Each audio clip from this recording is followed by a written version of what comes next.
Assalamualaikum warahmatullahi wabarakatuh. Pada pertemuan kali ini kita akan membahas bab baru ya tentang teori bilangan. Kita sebelumnya sudah belajar tentang graf, kemudian pohon. Nah, pohon itu sebagai kasus khusus dari graf.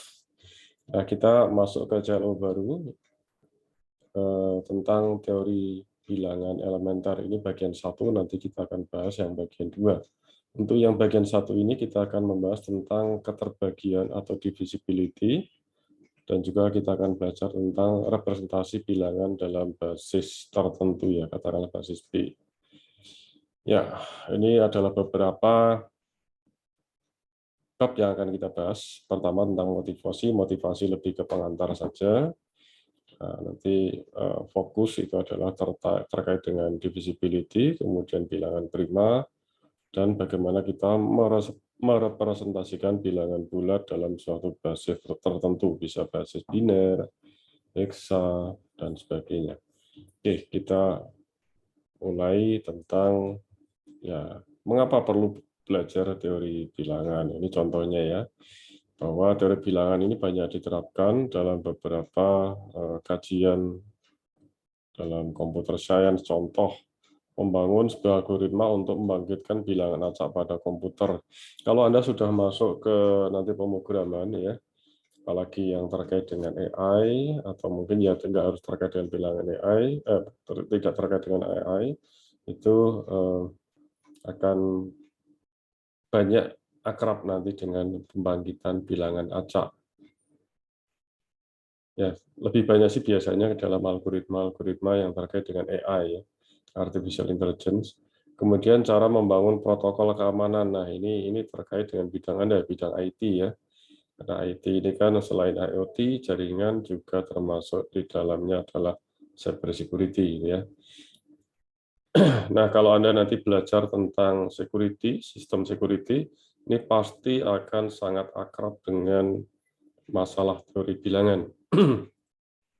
Apalagi Anda berminat misalnya menjadi ya seorang yang praktisi di bidang keamanan sistem ya, bagaimana mengatasi para cracker atau para hacker gitu ya.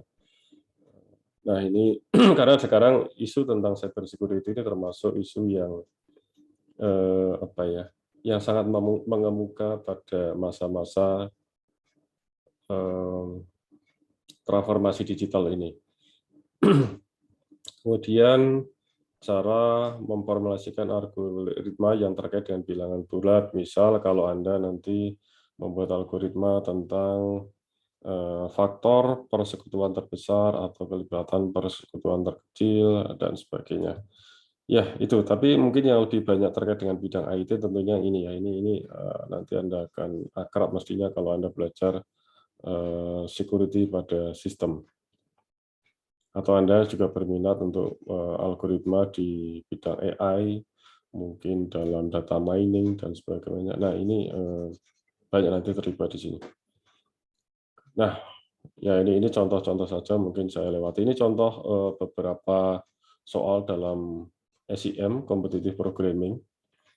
Jadi biasanya orang-orang informatika banyak ya ikut ini ya SEM untuk kompetisi di bidang programming ya. SEM ini biasanya kalau kompetisi-kompetisi yang terkait programming ini banyak ini yang bersumber dari SEM. Ini contoh saja soal yang ada di situ. Oke, saya langsung masuk ke materinya, masalah divisibility atau keterbagian pada bilangan bulat. Sebenarnya hal yang mudah ya. Anda juga sudah kenal hal ini sejak zaman SD bahkan ya. Cuman bagaimana kita sekarang memformalkan dalam masalah lebih saintifik gitu ya. Nah, ini dalam matematika diskrit. Ya, kita ini himpunan bilangan bulat ya, Z ini ya. Dari minus tak hingga sampai plus tak hingga ya, termasuk nanti ada 0 juga. Nah, kita nanti akan menuliskan himpunan bilangan bulat positif itu sebagai Z plus. Ini kalau bilangan bulat positif itu berarti tidak termasuk 0 ya. Karena 0 itu bukan bisa positif, bukan negatif. Kemudian misal kita punya A dan B yang dia merupakan bilangan bulat. Nah, hasil dari A dibagi B belum tentu juga berupa bilangan bulat, ya gitu kan? Contoh 12 dibagi 6 itu memang hasilnya bilangan bulat, tetapi pada saat dua bilangan bulat, 12 dibagi 5, nah ini kan bukan bilangan bulat, ini pecahan. Sehingga hasil bagi dari dua bilangan bulat ya itu belum tentu nanti juga merupakan bilangan bulat. Oke, sekarang kita lihat definisi dari keterbagian. Misal kita punya dua bilangan A dan B, ya A-nya tidak boleh 0 ya, karena nanti A ini sebagai pembaginya, kalau pembaginya 0 kan tidak terdefinisi. Oke, nah A dikatakan habis membagi B, ya ini dituliskan seperti ini ya, A habis membagi B ya. Ini bukan artinya A dibagi B ya, tetapi A habis membagi B. Ini biasakan nanti ya, kita harus akrab dengan notasi ini. Jadi B itu yang dibagi, A-nya itu pembaginya, gitu ya. A habis membagi B. Ini ada sebuah nanti kalau kita akan singgung lagi relasi ya. A berelasi dengan B jika A itu habis membagi B. Ini contoh saja ya, nanti kalau sebuah relasi. Nah, oke, sekarang kita lihat dulu definisinya. A dikatakan bisa membagi B atau habis membagi B ditulis dengan A, nah, seperti ini ya. Apabila terdapat K yang berupa bilangan bulat yang memenuhi B itu sama dengan K kali A. Ya, K itu bilangan bulat artinya dia bisa 0, bisa positif, bisa negatif. Oke, A-nya nggak boleh 0 ya. Karena kalau dibagi dengan 0 kan menjadi tidak terdefinisi. Oke, lanjut. Nah, apabila A itu habis membagi B, maka A dikatakan sebagai faktor. A-nya faktor, sedangkan atau pembagi ya, faktor atau pembagi, sedangkan B-nya itu dikatakan sebagai kelipatan dari A. Oke, ya, oke lanjut. Nah, nanti ada notasi seperti ini. Saya nggak bisa mengatakan notasi apa ya, pokoknya notasinya seperti ini ya.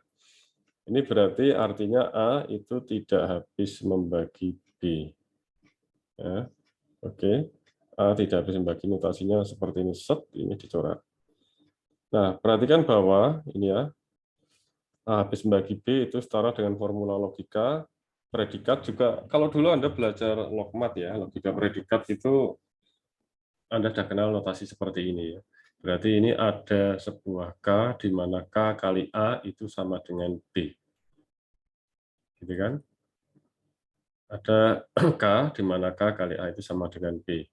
Yang himpunan semestanya adalah seluruh bilangan bulat. Oke. Sebentar saya mencari tablet saya dulu.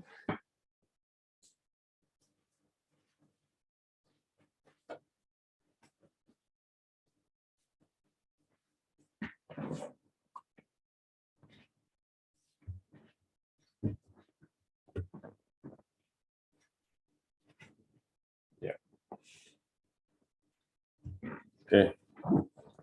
Contoh ya, kita kembali lagi ya. Contoh 2 habis membagi 4 karena K sama dengan 2 sehingga 4 kali 2 sama dengan apa? 4 sama dengan 2 kali 2.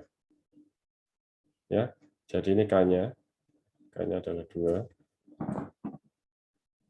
Nah, 4 habis membagi min 8 karena terdapat K sama dengan min 2 sehingga min 8 itu sama dengan 4 ya. 4 kali K-nya. K-nya adalah min 2. K itu boleh negatif gitu ya. Oke, paham ya? Gampang ya.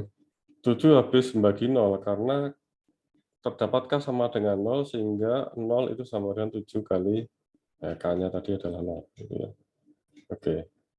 Nah, sementara itu 2 tidak habis membagi 1 karena tidak ada bilangan bulat K sehingga 1 sama dengan 2 kali K. Ya kan? Nggak ada K yang merupakan bilangan bulat kan? Ya, ini pecahan. Kalau pecahan K sama dengan setengah tapi K itu kan bukan bilangan bulat. Jadi syaratnya K-nya adalah bilangan bulat, bisa negatif, bisa positif, bisa 0. 4 tidak habis membagi 7, karena tidak ada bilangan bulat K, sehingga 7 sama dengan 4 kali K. Ya, K-nya kan ini bilangan pecahan, ya, pecahan bukan bilangan bulat. Oke. Demikian juga 8 tidak habis membagi main part karena tidak ada seperti ini. Main part itu 8 kali berapa, di mana K-nya itu adalah 8 kali K, di mana K-nya ada bilangan bulat kan nggak ada. Jadi K-nya ini kan ini main setengah, jadi ini nggak mungkin dia bilangan bulat. Jadi 8 tidak habis membagi K. Oke, lanjut. Nah, 6 habis membagi 54. Ya, kita cek apakah 6 dikalikan sesuatu, di mana sesuatu itu adalah K itu sama dengan 54. Nah, K-nya ada nggak, tapi bilang bulat itu ya. Nah, di sini K-nya sama dengan 9, di mana 6 kali 9 adalah 54, sehingga benar bahwa 6 itu habis membagi 54. Nah, ini gampang ya sebenarnya ini karena sudah sejak SD juga Anda tahu ya. Cuman ini kan kita coba definisikan dengan lebih formal gitu ya. Kemudian 27 itu kelipatan dari 3, artinya 3 habis membagi min 27. Apakah betul? Nah, ini ada K min 9 ya, sehingga 3 kali min 9 itu sama dengan min 27. Ya, oke, saya kira ini mudah ya. Nah, ini 4 habis membagi 0 ya. Ini yang kelima ya, 4 habis membagi 0. Nah, ini benar ya, karena terdapat K sama dengan 0, di mana 4 kali 0 itu sama dengan 0. Nah, ini yang sering salah terjebak mahasiswa di sini. 4 habis membagi 0. Nggak bisa dong. Yang nggak bisa tuh 0 habis 0 itu membagi 4 itu nggak bisa. Kan itu tidak terdefinisi. Tapi kalau 4 membagi 0, 4 kali berapa supaya sama dengan 0? Ada kan? 0 kan? Gitu ya. Oke, gitu ya. Ini mudah. Ya, ini yang 17 kelipatan dari min 3, ya itu salah ya, karena ya nggak ada min 3 kali berapa sama dengan 17 kan. Kalau dia bilangan bulat kan nggak ada. Adanya bilangan pecahan ya, ini ya min 5, 2/3. Ya oke, jadi nomor 4 ini salah ya. Oke, ini masih mudah. Dan sebenarnya nggak ada yang sulit di sini ya, semua mudah. Nggak usah berpikir yang terlalu rumit, nanti jadinya malah rumit benar. Ya, andaikan A, B, C atau adalah bilangan bulat, maka jika A habis membagi B dan A habis membagi C, maka A habis membagi B plus C. Nah, coba Anda bisa nggak membuktikan ini? Sampai ini Anda nonton video saya, mungkin Anda bisa berpikir kira-kira solusinya bagaimana. Oke, saya contohkan ini ya solusi untuk ini ya. Selanjutnya nanti Anda bisa latihan sendiri saya kira ya. Tadi apa tadi ya soalnya? A habis bagi B dan A habis membagi C. Oke, saya tulis dulu aja. A habis membagi B dan A habis membagi C. Terus, maka A habis membagi, maka A habis membagi B plus C. Betul? Ya, oke. Nah, ini bukti ya. Ya, ini sebenarnya nggak sulit juga. Kalau A habis membagi B, itu kan artinya gimana? Berarti B itu sama dengan A kalikan K, katakanlah gitu ya, K.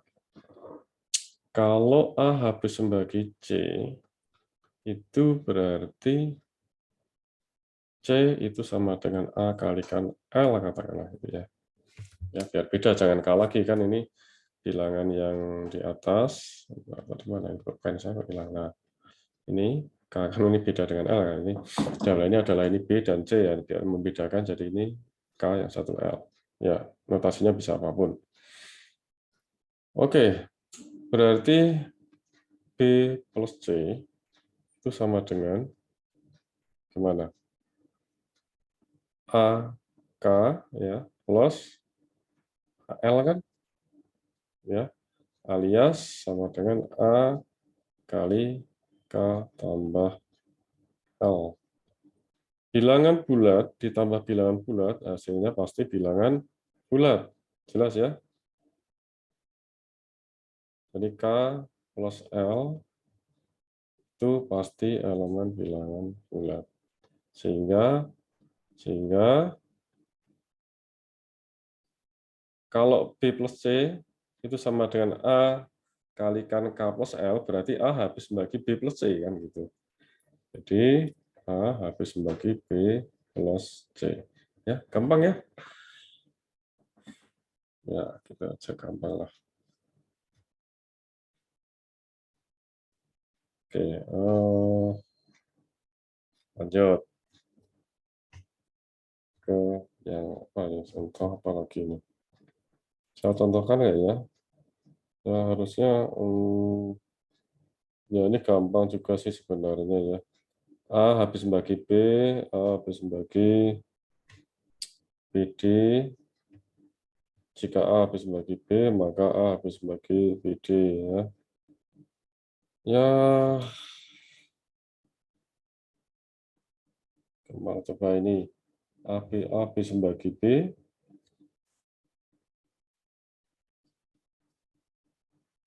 A habis membagi B, terus apa tadi?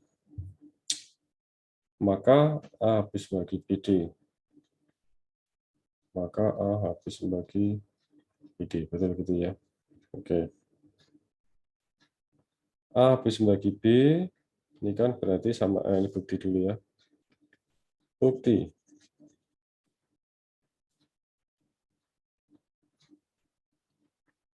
A habis membagi B, ini artinya adalah B sama dengan A kalikan sesuatu, gitu kan? Nah, sekarang BD berarti sama dengan gimana? B-nya kan A kali K. Terus kemudian kalikan D, gitu ya. Nah, jadi ini sama dengan A kalikan K D. Ini bilangan bulat, ini bilangan bulat, ya kan? Dikalikan pasti menghasilkan bilangan bulat. KD itu elemen bilangan bulat. Sehingga A habis membagi BD, kan gitu ya, gampang kan? Ya? BD sama dengan A kalikan sesuatu. Ya, berarti kan A habis membagi BD. Itu untuk bolak-balik gitu aja, sama saja sebenarnya. Oke. Apa perlu contohkan lagi? Saya kira nanti untuk latihan bisa ini ya. Apalagi ya? Oke, misal ini lah, wes dah saya kerjakan semua ya. A, AB dan BC, maka A habis membagi C. Jika A habis membagi B dan B habis membagi C, maka A habis membagi C. Sekali lagi, jika A habis membagi B dan B habis membagi C, maka A habis membagi C, kan gitu ya. Ini transitif. Ini dikatakan di sini bahwa sifat nomor 3 telah dibahas di kajian relasi transitif. Dulu sebenarnya sudah pernah dibahas di sini ya. Cuman kalau mau dibuktikan dengan teori bilangan ya, ini saya share screenshot dulu ya. Oke, saya hapus. Tadi apa tadi? Jika A habis membagi B dan B habis membagi C, maka A habis membagi C, gitu kan ya? Ya, ini transitivity ya. Nah, sekarang A habis membagi B, itu artinya adalah B sama dengan AK. Kemudian B habis membagi C, artinya adalah C sama dengan BL, gitu ya. BL. Sehingga C itu sama dengan B-nya tadi masukkan. B-nya kan sama dengan AK. K kali L kan? Ya. Gimana? K kalikan L. Ya. Kan B-nya itu AK, nah ini kalikan L, kan gitu. Sehingga ini sama dengan bisa dituliskan A kalikan KL. Anda tahu sendiri, bilangan bulat kalikan bilangan bulat, ya, itu pasti hasilnya adalah bilangan bulat. Sehingga bisa dikatakan bahwa A habis membagi C. Artinya ini kan A habis membagi C.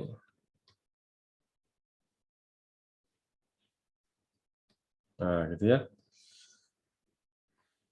Terbukti. Gampang gitu ya. Lanjut. Ada teorema lagi. Ini teorema ya, menjadi teorema ada 1, 2, 3 itu. Ada ini teorema ini 1, 2, 3 ini teorema. Oke. Sekarang lanjut ini ya. Teorema yang lain. ABC elemen Z sehingga AB sama dengan AB dan AC. Nah, ini A habis membagi B dan A habis membagi C. Jadi ABC itu bilangan bulat. Kalau kita punya A habis bagi B dan A habis bagi C, maka untuk setiap MN itu akan berlaku A habis membagi, ini kurung ya, ini aslinya gini. Nah ini, nah gini ya, karena ini nanti beda artinya kalau ini dulu. Jadi A habis membagi MB plus NC. Ini buktinya gimana? Ya oke, agak panjang ya ini ya. Bentar, saya tulis pelan-pelan, saya agak lupa soalnya nanti. A habis membagi B, kemudian dan A habis membagi C. A habis membagi C ya. Terus bentar. A habis membagi C. Nah, maka untuk setiap MN berlaku A habis membagi MB plus NC. Jadi nanti A itu habis membagi apa tadi? MB plus NC. Nah, MB plus NC.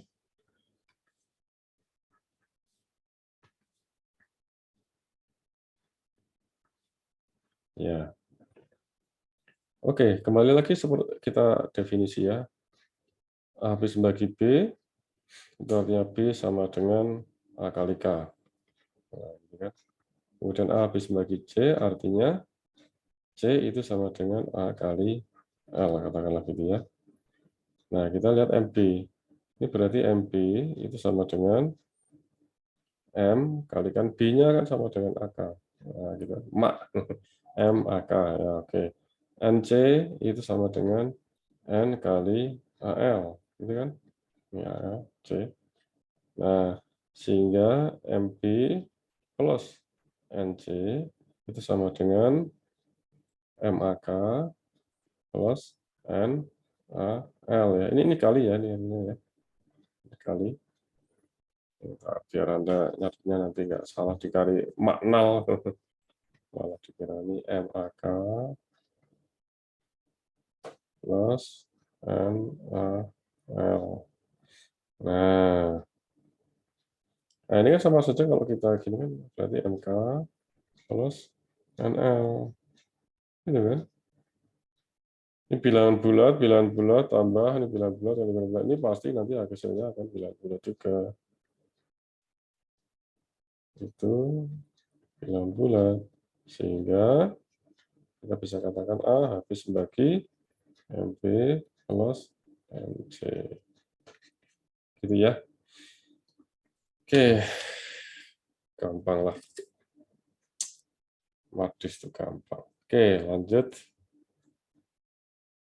Ya ini harusnya diserahkan pada pembacanya, harusnya serahkan ke Anda ya, tapi ini saya bantu lah gitu ya. Oke, semoga Anda nonton video ini. Lanjut. Sifat-sifat relasi keterbagian. Nah, kalau kita lihat keterbagian ini sebagai sebuah relasi, kita lihat ini sifat-sifat ini. Oke. Misalkan AB itu adalah ya bilangan bulat ya, dan kita memiliki sebuah relasi R, ya ingat zaman dulu kita membahas relasi yang didefinisikan sebagai ARB. Ya, ARB itu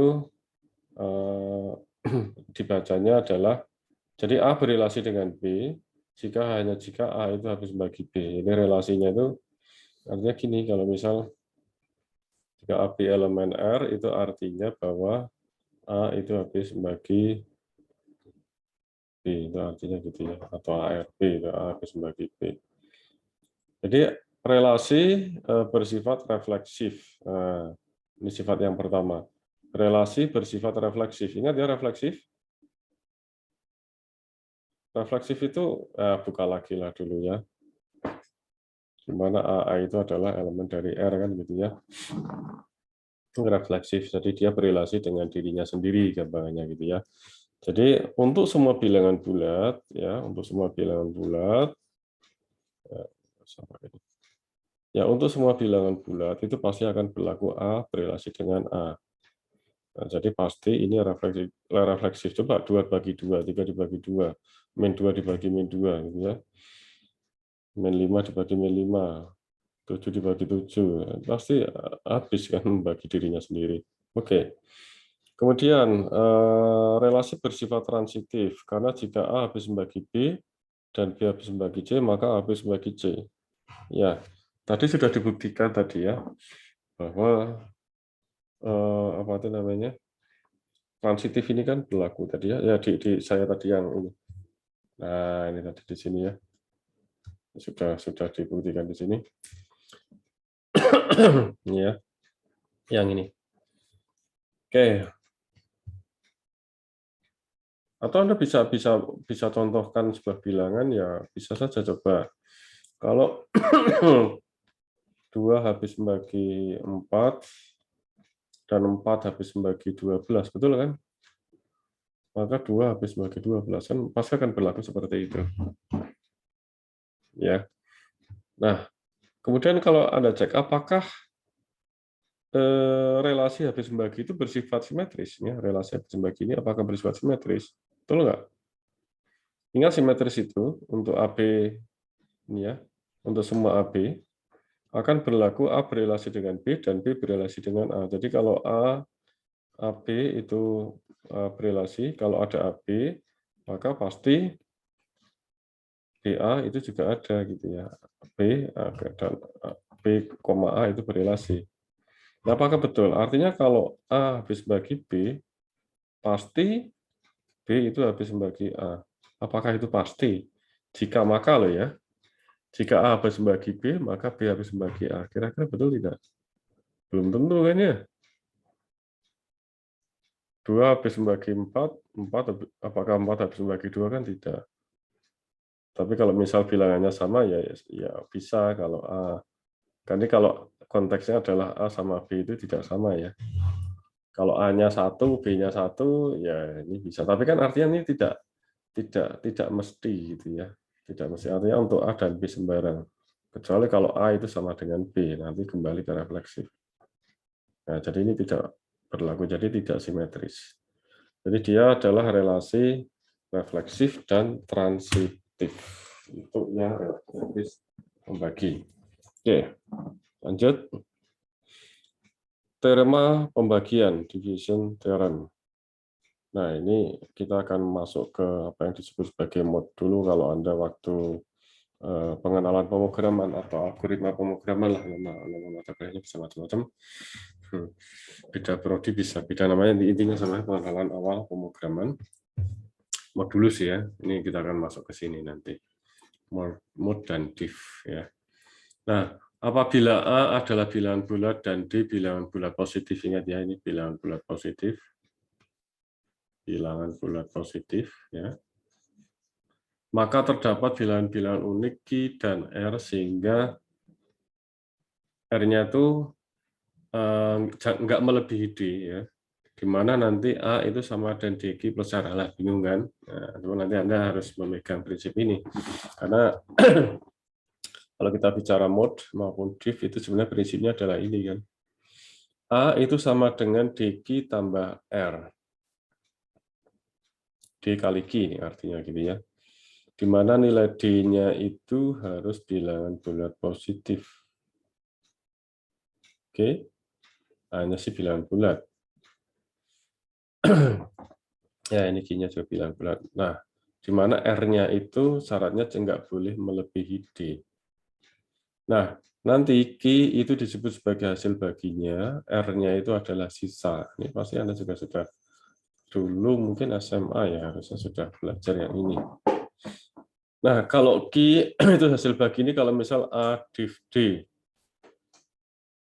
Ya, Anda sudah kenal ini dulu di awal pemrograman ya, ada div ya, A div D.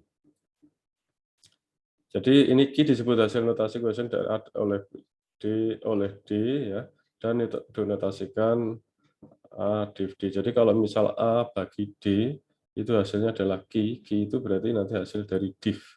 Dari A div D, hasilnya adalah key. Nah, nanti ada contohnya biar nggak bingung ya. R disebut sebagai sisa pembagian remainder A oleh D. Ini sisanya. Ini kalau di pemrograman A mod D.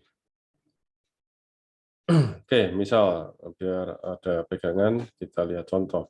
A sama dengan 17, D sama dengan 8. Ya.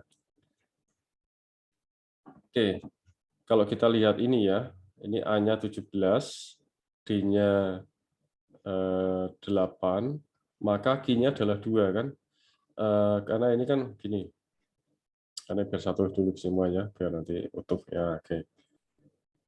Kan 17, oh di sini juga ada sih, nggak usah saya ini ya, nggak usah saya tulis. Ya, oke.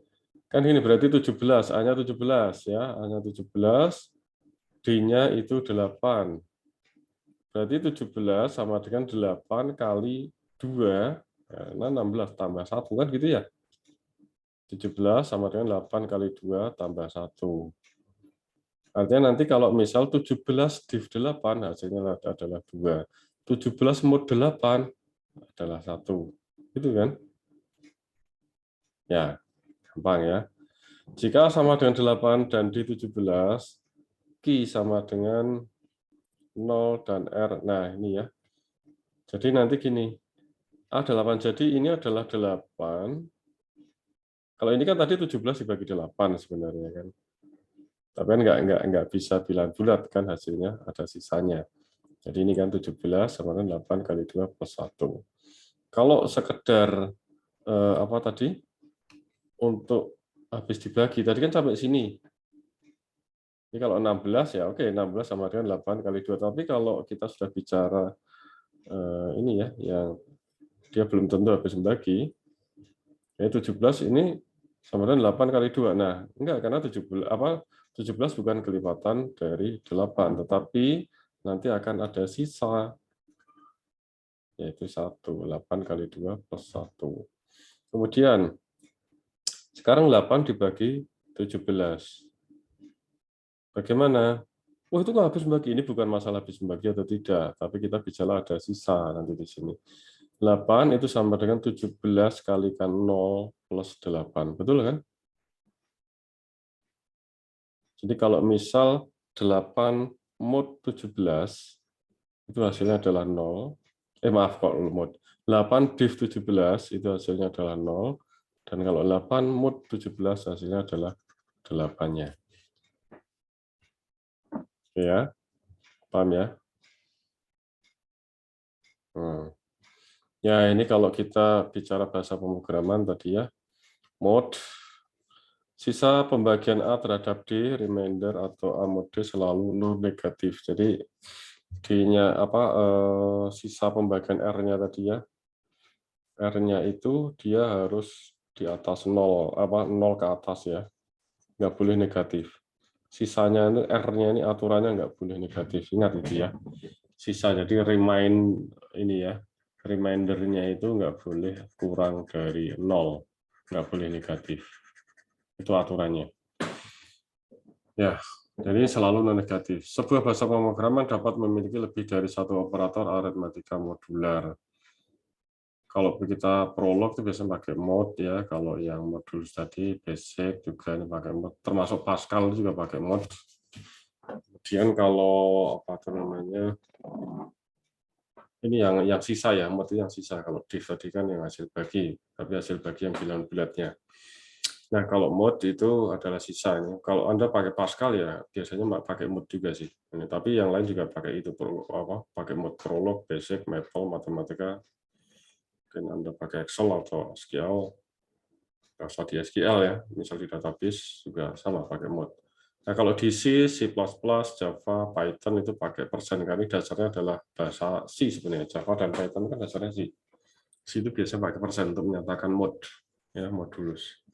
Kalau Anda pakai bahasa ADA atau ini LISP itu pakai rem, ini artinya remind, ya, reminder. Oke. Tapi harus hati-hati ini. Beberapa operator aritmatika modular pada bahasa pemrograman tersebut dapat memberikan nilai negatif. Jadi bisa saja. Padahal aturannya bahwa yang namanya sisa tadi reminder itu yang ini loh, R-nya ini, itu R-nya ini hasilnya harus nggak boleh negatif. Tapi ada dalam bahasa pemrograman itu dapat memberikan nilai negatif. Jadi ini harus berhati-hati menggunakannya. Anda bisa lihat,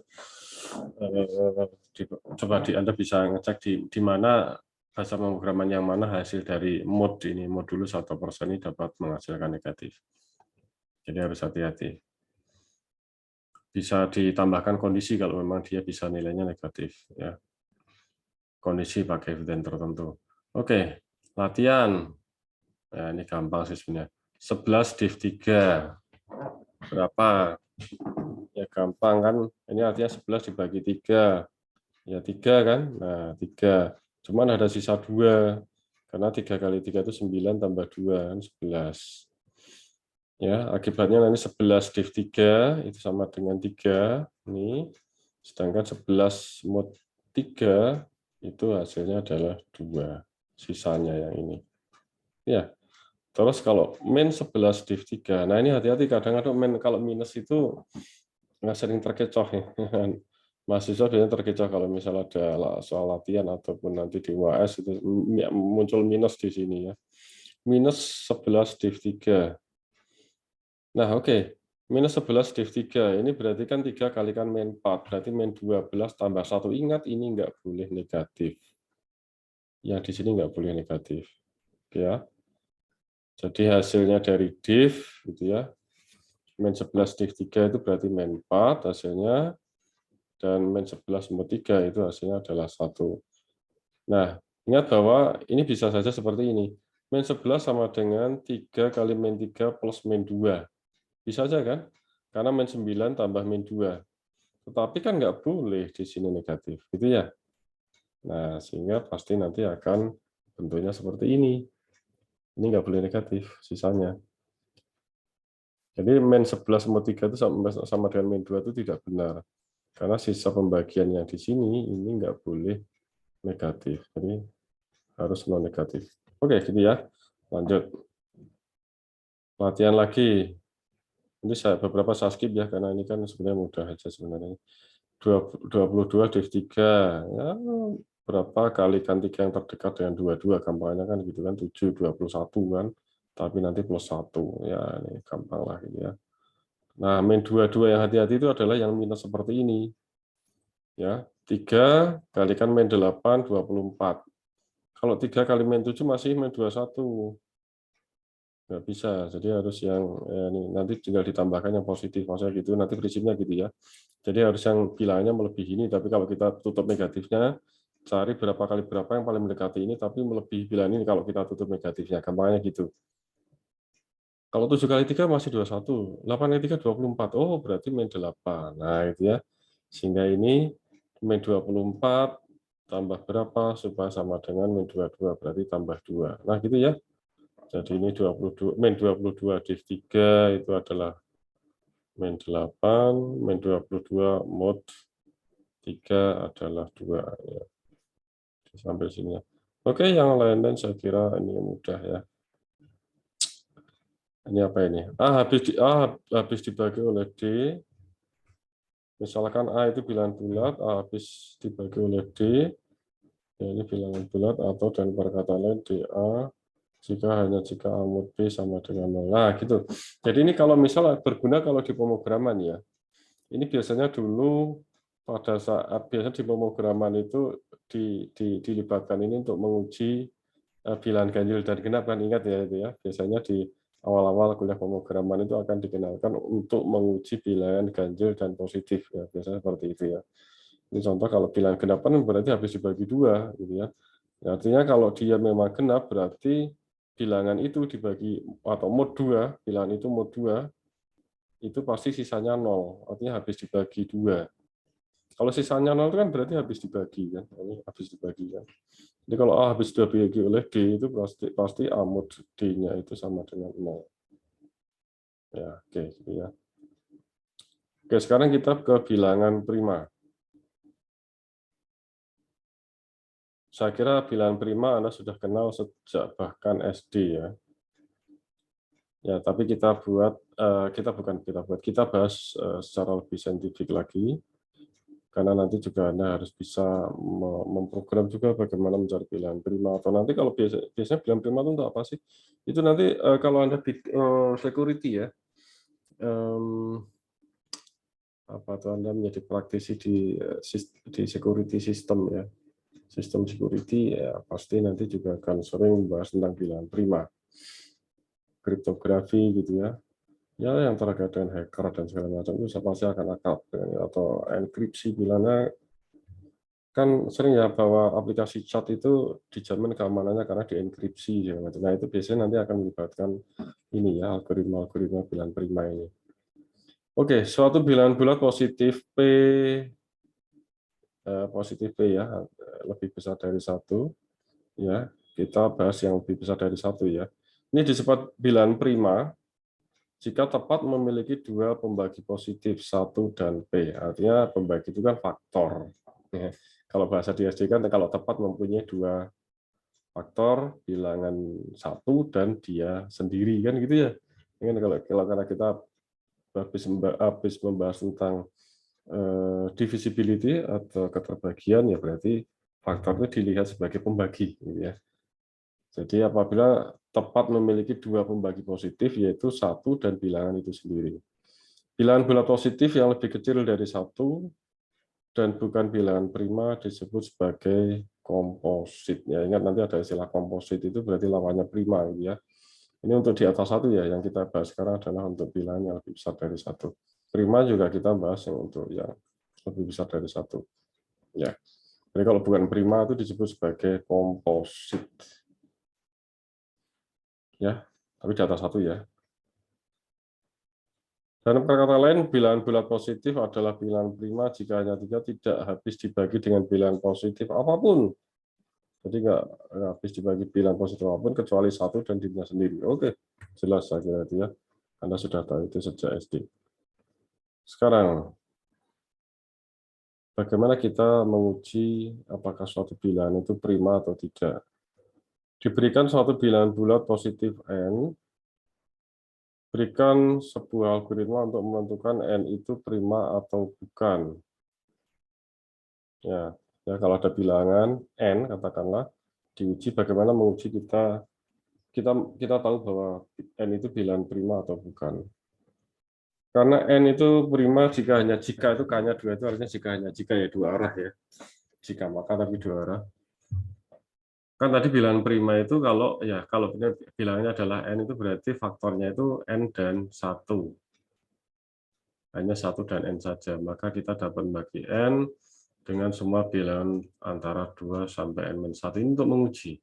Jadi nanti di algoritmanya kita coba semua bilangan 2 sampai N-1 untuk membagi bilangan N ini. Kenapa sampai N-1? Kenapa nggak bagian? Ya kalau bagian ya sudah jelas ya. Jadi sampai dengan N-1 ya kita uji. Bila nilai N mod I untuk 2 sampai dengan N-1 tidak 0, maka N itu adalah prima. Karena kalau habis dibagi itu kan modnya itu pasti sama dengan 0 kan. Ya. Nah, sehingga algoritmanya seperti ini. Ya, ini mestinya Anda sudah belajar kemarin mata kuliah algoritma pemrograman ya atau pengenalan pemrograman itu. Artinya kuliah awal di pemrograman Anda pasti tahu lah, ini nggak usah saya tracingkan ya karena ini bukan mata kuliah pemrograman. Saya dulu juga ngajar mata kuliah Alpro ya. Oke, prime ini di assign true, kemudian fn sama dengan kalau n-nya itu nilainya 1 berarti prime itu false, karena kalau bilangan prima itu kita domainnya adalah bilangannya di atas 1 ya. Oke, well prime itu nah i kurang dari n. Nah, ini nanti diuji ya. N mod i ya mulai dari pertama ya. I-nya kan dimulai dari 2 ya. Jika N dibagi dengan I itu sama dengan artinya habis dia dibagi dengan I sama dengan berarti prime itu di stop ya, ini prime-nya menjadi false. Sehingga ya kalau apa tuh namanya, artinya dia bukan bilangan prima gitu ya. Ya berarti kalau prime-nya sudah false ini berhenti ya. Oke.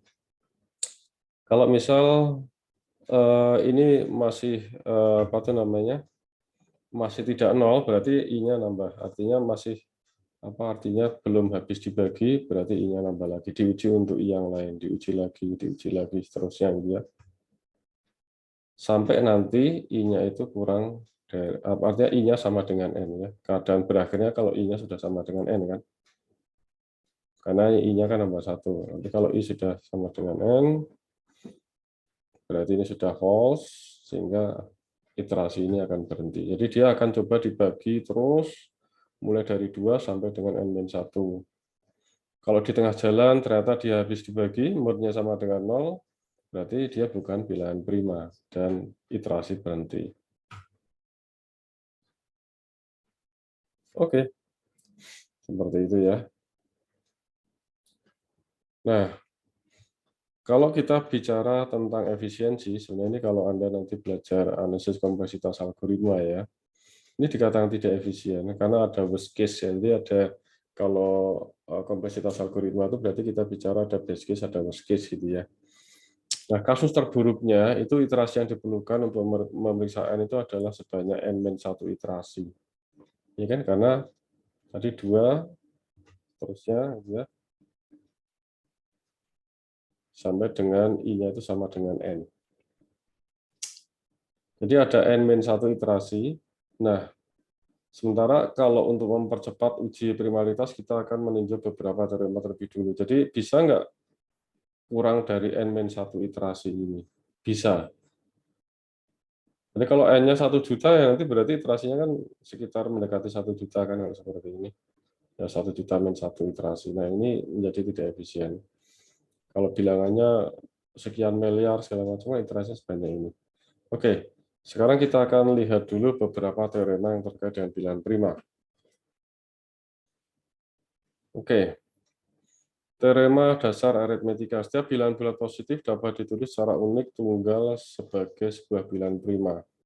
Atau, ya kalau dia bilangan prima ya, atau perkalian 2 atau lebih bilangan prima yang dituliskan dalam urutan yang tidak menurun.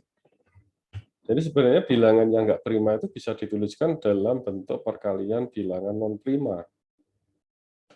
Ya, prinsipnya nanti adalah kalau urutannya tidak menurun. Contoh ya, atau gini ya, teori di atas mengatakan bahwa setiap bilangan bulat positif pasti memiliki faktor prima. Nah, gampangannya gitu ya. Jadi misal 100 bukan bilangan prima ya. Kita dapat tuliskan dia sebagai perkalian bilangan prima dengan urutan yang tidak menurun. Boleh sama tapi tidak turun. Jadi 2 kalikan 2 lagi, kemudian kalikan 5 kalikan 5. 2 sama 5 bilangan prima. Ya, 2 kali 2, 2 pangkat 2 kalikan 5 pangkat 2. Oke. Sedangkan 641 ini nggak bisa dituliskan dalam bentuk perkalian bilangan prima ya, karena kan dia nggak habis dibagi berapapun kan gitu, kecuali bilangan 1 dan dirinya sendiri kan.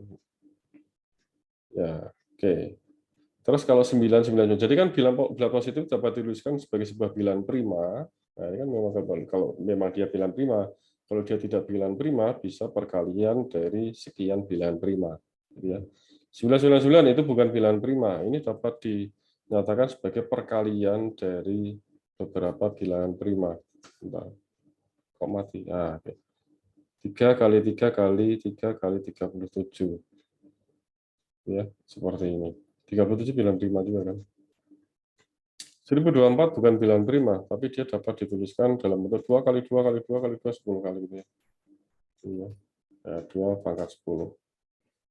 Ya, ini prinsipnya jangan menurun ya. 3, 3, 3 terus naik gitu ya. 2, 2, 2, 2 boleh kan itu tetap, tapi yang penting tidak menurun. Itu ya, itu unik memang. Jadi bilangannya tidak prima itu bisa dinyatakan dalam bentuk perkalian sekian bilangan prima gitu ya. Oke, lanjut ya.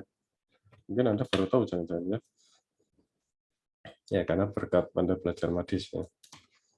Nah, misalkan N adalah suatu bilangan komposit, maka N memiliki faktor prima yang kurang dari atau sama dengan, ya ini, akar pangkat 2N, tapi ini dibulatkan nurun fungsi floor ya. Kalau misal akar pangkat tadi hasilnya 2,42 ya berarti diambil duanya gitu, diambil bilangan bulatnya, fungsi floor. Ya. Nah, silakan Anda buktikan sendiri ya, ini challenging problem.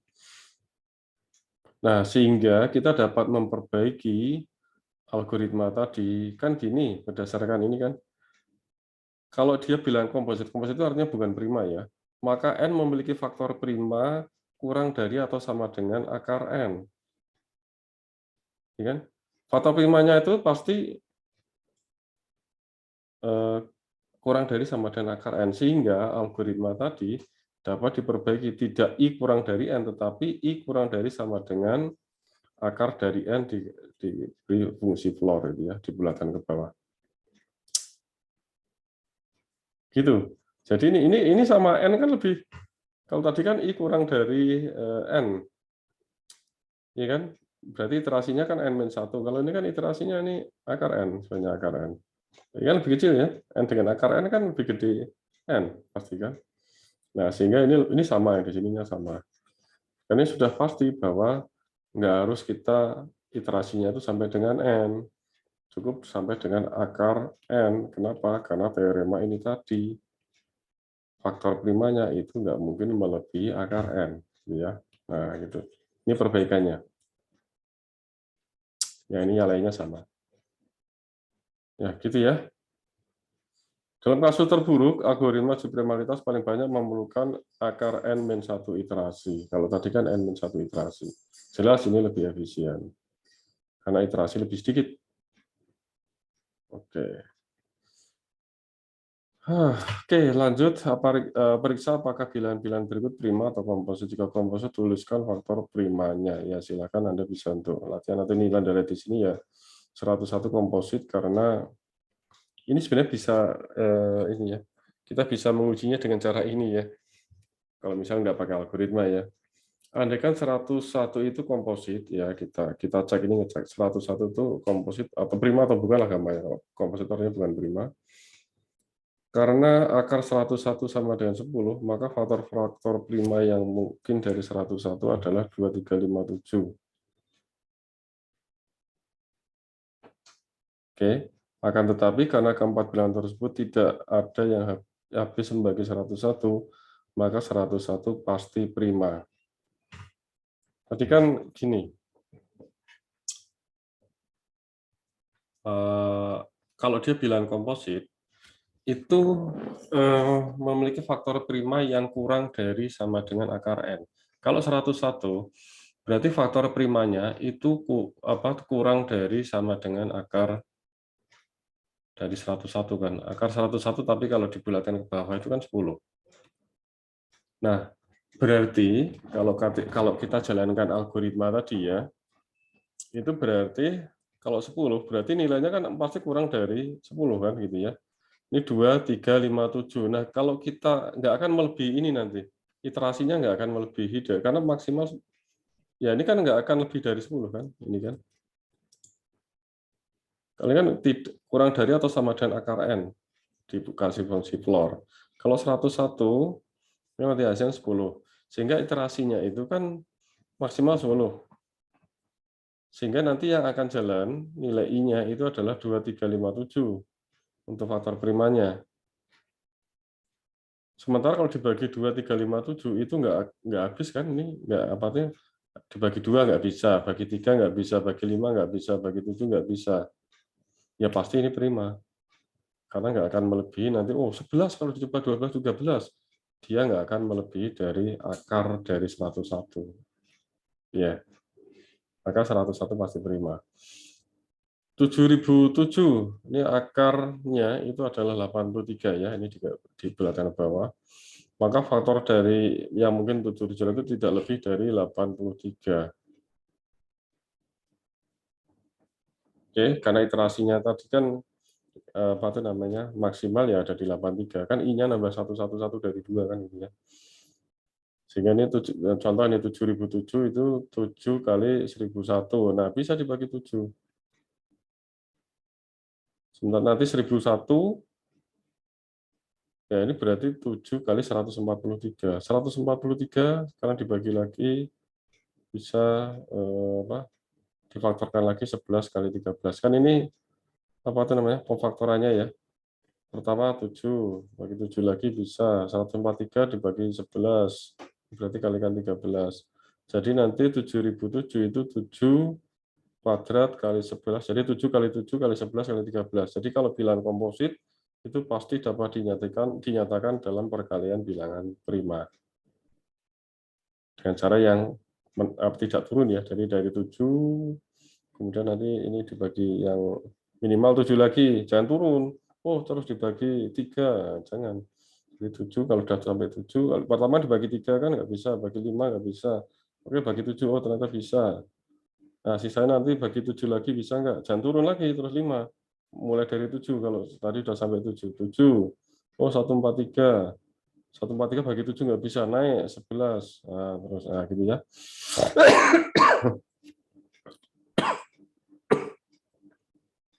Bentar, saya minum dulu ya.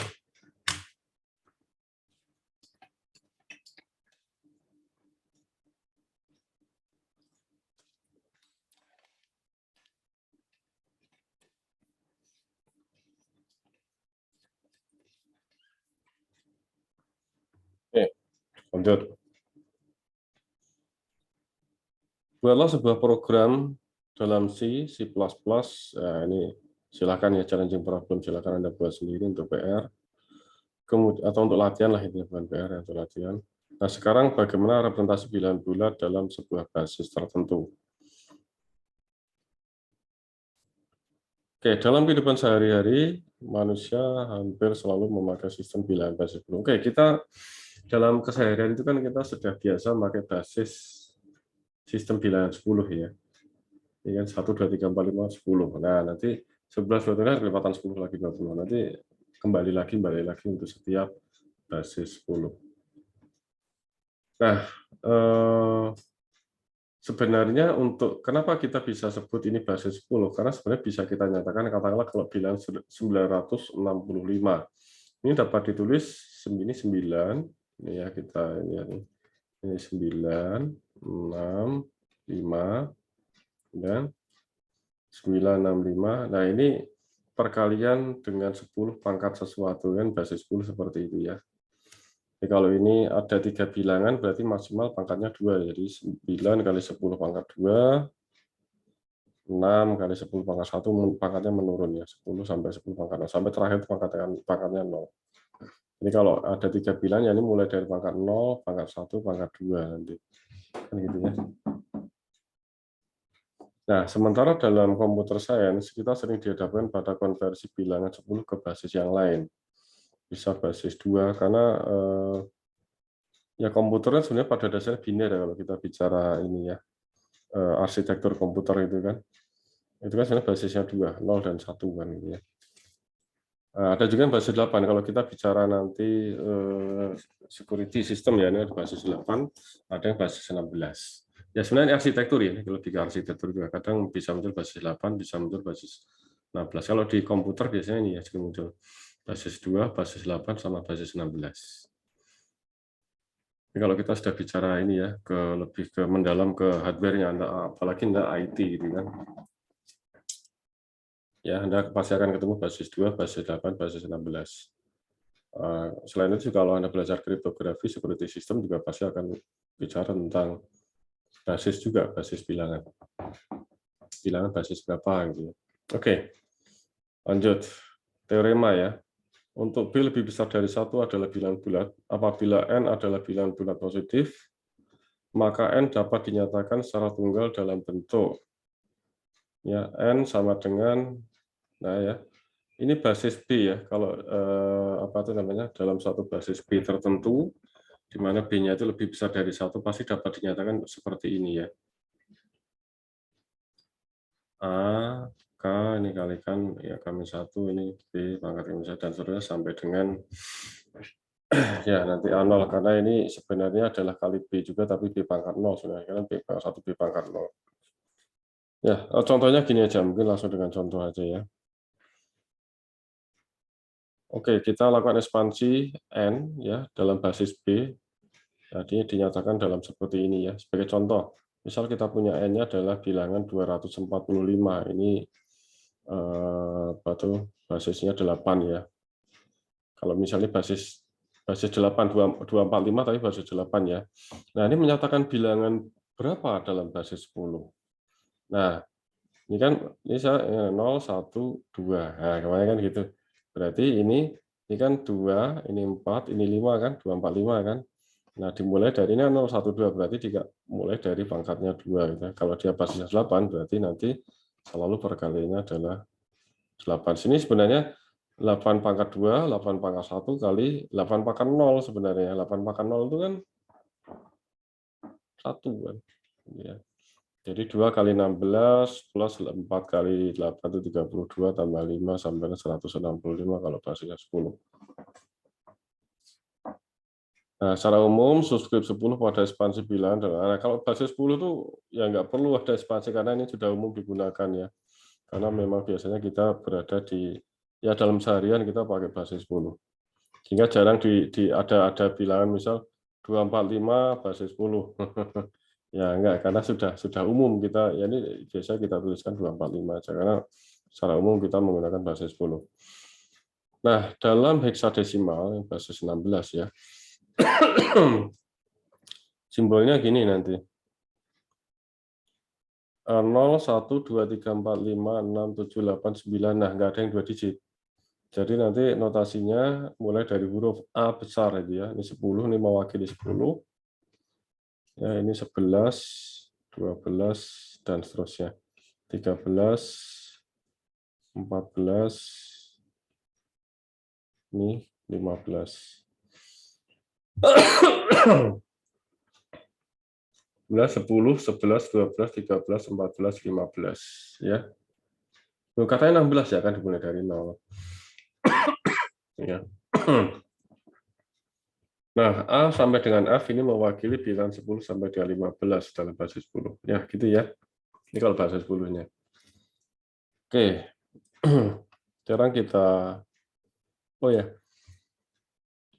Ini bilangan heksadesimal ini banyak dijumpai dalam blue screen of death pada sistem operasi Windows ya. Nanti kalau Anda belajar sistem operasi atau mungkin arsitektur komputer ya. Oke. Atau sudah ya kemarin sudah belajar itu ya? Atau sedang? Ya, oke. Nah, konversi. Bagaimana kita konversi ke desimal? Basis 10. Desimal itu basis 10 ya. Basis 10. Kalau kita punya bilangan dengan basis tertentu, konversinya ke desimal gimana? Sebenarnya kalau nggak salah sudah SMP atau SMA ya, Anda sudah dapatkan sebenarnya. Ya kita mengulang lagi sih sebenarnya.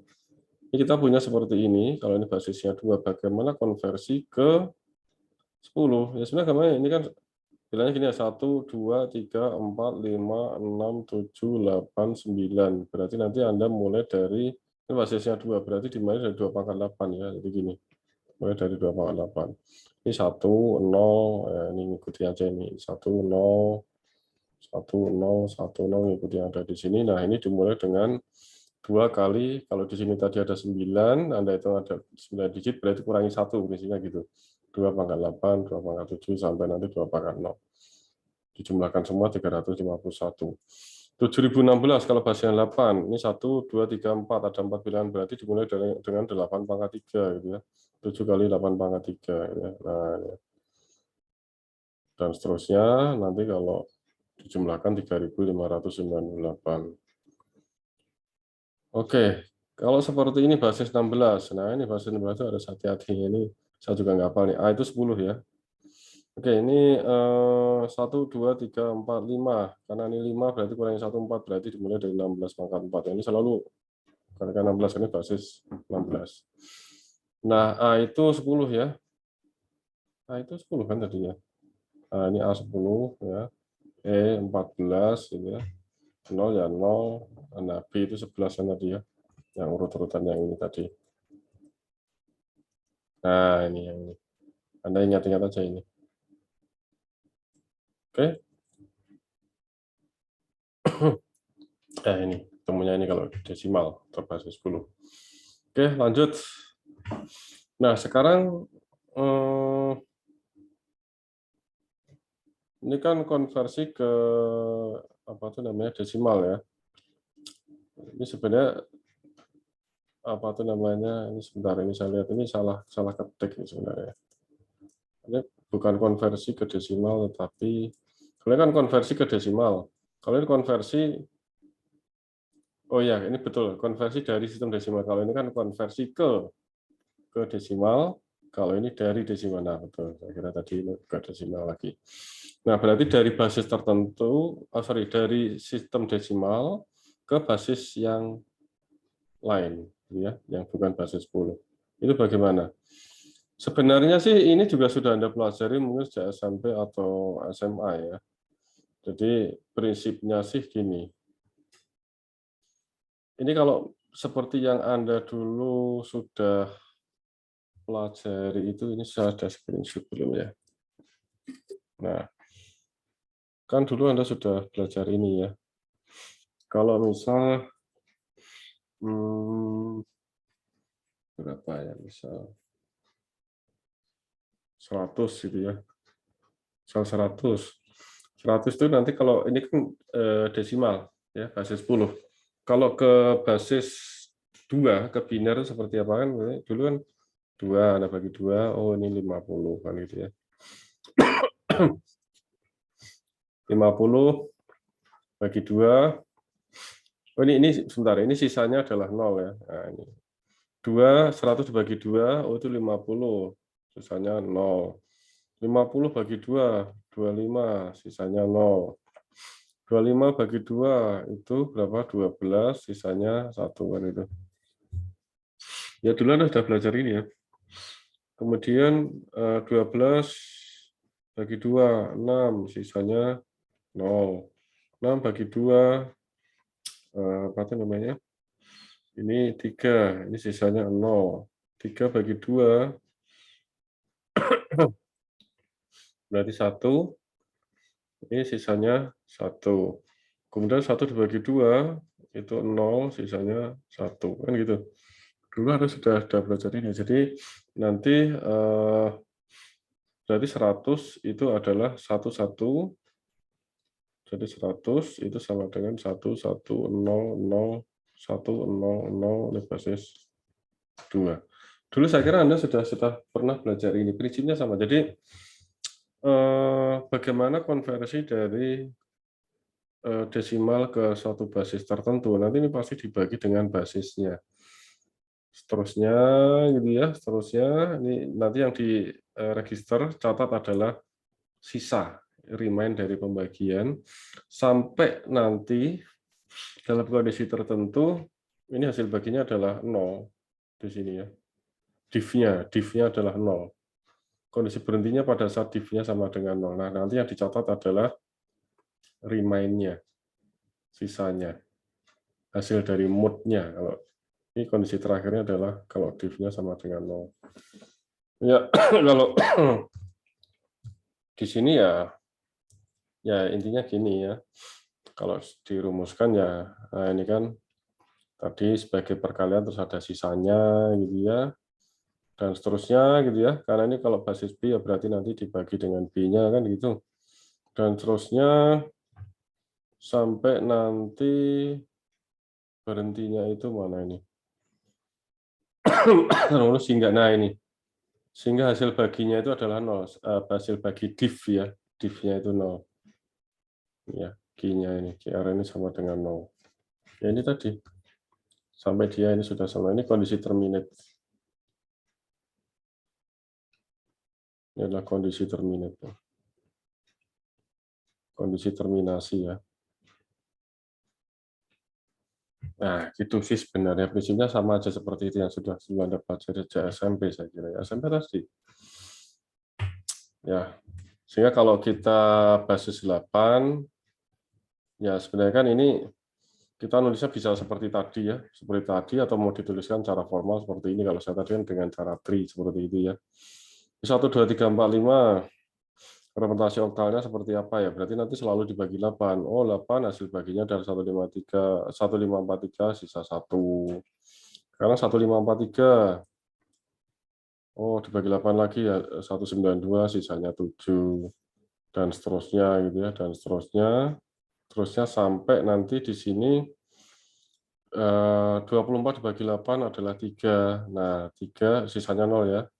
Nah, 3 dibagi 8, nah hasilnya 0, sisanya 3. Nah, ini sudah kondisi berhenti, kondisi terminate kalau diff-nya hasil bagi di sini itu sudah 0. Sehingga ini adalah 30071 ya, 30071 basis 8. Ya sebenarnya nulisnya bisa aja kan seperti tadi ya, 1 ini hasilnya. 1, 2, 3, 4, 5 dibagi 8, oh 1, 5, 4, 3, sisanya 1. Kan itu tadi saya nulisnya gampangnya gitu kan. Ini dibagi 8. Oh, ini 192, sisanya 7. 192 bagi 8, itu 24, sisanya 0, dan seterusnya. Sampai nanti berhenti di ininya hasil baginya nih 0. Sama seperti tadi ya. Nah, gitu ya. Nah, demikian juga kalau misal basis 16. Ya, kalau basis 16 itu rupanya nanti ada harus tahu A itu 10, B itu 11. Nah, gitu ya. C itu 12 gitu ya. Ya gitu, ini dibagi 16. Oh, 11070, sisanya 10. Bagi 16 lagi ininya, yang ini tadi turun ke sini, lagi 16. Oh, ini hasilnya sisanya adalah 14. Ini dibagi lagi dengan 16. Oh, 16 kali 43, sisanya 3, dan seterusnya. Nah, oke, sampai nanti hasil baginya di sini 0. Ini kondisi terminate-nya. Nah, cuma nanti kan ini 2, 11 nggak boleh 2 digit ya. Jadi 11 itu apa? Oh, 11 itu B, ya. Jadi apa ya? A itu 10 gitu ya. Nah, ini 14. 14 itu berarti E kan, F-nya itu 15 kan. 10 itu A, ini 2B, 3EA basis 16. Ya, gitu ya. Saya kira nggak sulit. Nah, ini kalau biner ya gitu, ini sama dengan tadi yang saya contohkan ya. 241 dibagi 2, ini 120 sisa 1, dan seterusnya. Ya, ini kondisi terakhir adalah kalau hasil baginya sudah 0, ya. Ini nanti 111 itu 1 gitu ya, basis 2. Oke, ini saya kira sudah bisa SD atau SMP, saya ingat betul itu ya. Tapi saya lupa SD atau SMP ya, tapi cara ini sudah sering kita lakukan dulu waktu di sekolah dasar atau mungkin menengah ya. Ya, ini kalau programnya ya gini, pseudocode-nya ya. Anda bisa terapkan, coba Anda pakai, entah pakai Python atau pakai C atau pakai Pascal, silahkan Anda coba. Nanti ini akan mengeluarkan hasil konversi tadi ya, dari desimal ke basis tertentu. Ya. Oke, hasilnya apa yang membuat terminate, kondisi terminate-nya itu ya nanti kalau key-nya sama dengan 0 kan. Ini selama key-nya tidak sama dengan key itu adalah hasil diff-nya tadi saya sampaikan tadi. Hasil diff-nya. Oke. Nah, ini konversi saja 01234567. Kalau dibinerkan ya gini, kalau ditabelkan aja sih sebenarnya. Kalau dioktalkan ya gini, ini lanjutannya ya. Ya gitu aja ya, ini kalau desimal 8 ya berarti binernya 1009, 1001 ya, dan seterusnya. Bukan 1001, maaf. 100, 101 ini artinya bukan 1001, 1001, 1010 gitu ya. Kalau oktal ya ini kalau desimal ini masih sama dengan ini, cuma kalau begitu 10 ganti A, B, C, D, nah, gitu ya. Oke, sampai situ saja saya kira materi untuk hari ini. Artinya untuk yang materi ini ya, topik untuk teori bilangan ya. Yang bagian 1 kita akan lanjut lagi untuk yang bagian 2 di video selanjutnya. Terima kasih. Assalamualaikum warahmatullahi wabarakatuh.